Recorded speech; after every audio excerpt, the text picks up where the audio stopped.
இந்த உள்ளூராட்சி சபை தேர்தல் என்பது இம்முறை மிகவும் ஒரு முக்கியத்துவம் வாய்ந்த தேர்தலாக உருவாகி இருக்கின்றது. அது மாத்திரமல்ல, அன்னை காலங்களில் தான் இது ஒரு அரசியல் ரீதியாக பார்க்கப்படுகின்ற ஒரு தேர்தலாக இருந்து வந்திருக்கின்றது. கடந்த காலங்களில், அதாவது மிக நீண்ட காலங்களுக்கு முன்பு எனது தந்தையார் இந்த பகுதியின் தவிசாளராக இருந்த காலங்களில் எல்லாம் அது ஒரு உள்ளூர் விஷயமாகவே பார்க்கப்பட்டு வந்த விஷயம். இப்போதுதான் இது தேசிய ரீதியாக பார்க்கப்படுகின்றது. தேசிய கட்சிகள் தென்னிலங்கையிலிருந்து வந்து இங்கே மிக கடுமையான போட்டியை கொடுக்கின்றதை பார்க்கக்கூடியதாக இருக்கின்றது. இது ஒரு ஒரு ஆரோக்கியமான விஷயம் அல்ல.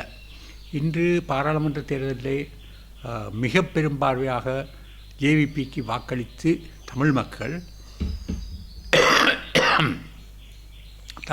ஒரு மிகப்பெரிய ஒரு தவறை இழைத்திருக்கின்றார்கள். அதை அவர்கள் இப்போது நன்றாக உணர்ந்திருக்கின்றார்கள்.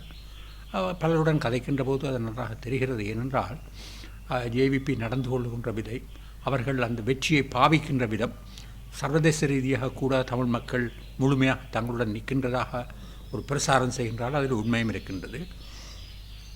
இப்போது மக்கள் அதை மாற்ற வேண்டும் என்று ஒரு எண்ணப்பாட்டிலே இருக்கின்றார்கள். நிச்சயமாக நாங்கள் பார்க்கின்ற போது, எங்களுடைய பிரசாரங்களில் பார்க்கின்ற போது, பெருந்தொகையான தமிழ் மக்கள் ஜேவிபியை நிராகரிக்கின்ற ஒரு நிலைப்பாடை நாங்கள் பார்க்கின்றோம். அது நிச்சயமாக நடக்கும்.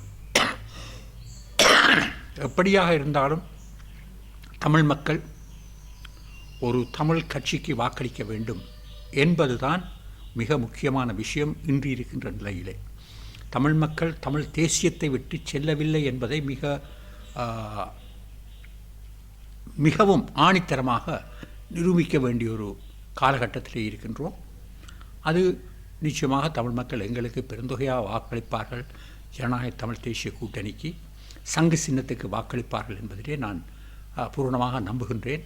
அது நடக்கும். நாங்கள் ஒரு பெருந்தொகையான அங்கத்தவர்களை இந்த வடகிழக்கு முழுவதிலுமே பெறுவோம். சபைகள் அமைக்கின்ற விஷயத்திலே அங்கே தேர்தல் முடிந்த பின்பு எப்படியாக இருக்கும் என்று பார்க்கின்றோம். எப்படியாக இருந்தாலும் எங்களால் யாழ்ப்பாணத்தை பொறுத்தமட்டில் ஒரு கணிசமான சபைகளை நாங்கள் கைப்பற்றுவோம் என்ற நம்பிக்கை இருக்கின்றது. ஆகவே மக்களை நான் கேட்டுக்கொள்கின்ற விஷயம், நீங்கள் இந்த தேர்தலிலே நிச்சயமாக நிரூபிக்க வேண்டிய ஒரு விஷயம் இருக்கின்றது. தமிழ் மக்கள் தமிழ் தேசிய உணர்வில் இருந்து விலத்திச் செல்லவில்லை என்பதை நிரூபிக்க வேண்டிய தேவை இருக்கிறது. அதை நீங்கள் செய்வீர்கள் என்ற நம்பிக்கை எங்களுக்கு இருக்கின்றது. நன்றி. கண்ணன்.